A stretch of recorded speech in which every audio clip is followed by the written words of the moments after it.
मरकज़ के ज़रिए क़वानीन वापस लेने के फैसले को किसानों की बड़ी जीत करार दिया जा रहा है। इसे जमहूरियत और आइन की जीत भी बताया जा रहा है। इस जीत पर खुशी मनाने के लिए कांग्रेस आज किसान दिवस मना रही है।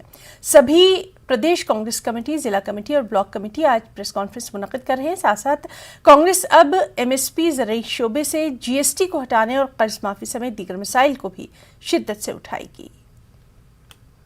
इस वक्त मैं राजधानी दिल्ली के जंतर मंतर पे मौजूद हूं और आपको बता दूं कि एक तरफ जहां दिल्ली की सीमाओं पर किसानों का आंदोलन चल रहा है, तो दूसरी तरफ दिल्ली के जंतर मंतर पर भी पंजाब कांग्रेस के सांसद लगातार किसानों की हक के लिए यहां पर प्रोटेस्ट पर बैठे हुए हैं। आपको बता दूं कि ये आप देख सकते हैं कि तस्वीरें ये तब से हैं जब से यहाँ पर कांग्रेस के जो सांसद हैं वो किसानों के हक में दिल्ली के जंतर मंतर पर बैठ गए और उसके बाद से लगातार अभी भी जो सांसद हैं वो यहाँ पर लगातार बैठे हुए हैं। चाहे आप बात करें गुरजीत औजला की, रवनीत बिट्टू की, जसबीर सिंह गिल की, तमाम जो सांसद हैं, विधायक हैं, वो यहाँ पर प्रोटेस्ट कर रहे थे किसानों के हक के लिए।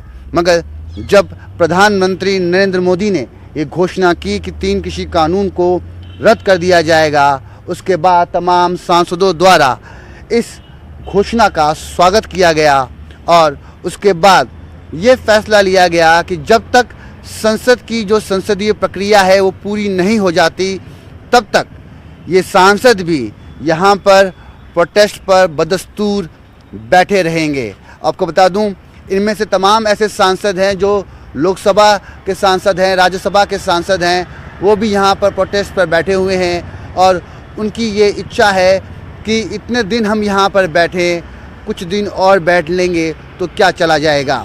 फिलहाल वो चाहते हैं कि घोषणा तो हो गई है, मगर जल्द से जल्द संसद के शीतकालीन सत्र के पहले दिन ही इस कानून को रद्द कर दिया जाए। कैमरा पर्सन नगेंद्र के साथ मैं रवि मिश्रा, न्यूज़ 18 नई दिल्ली।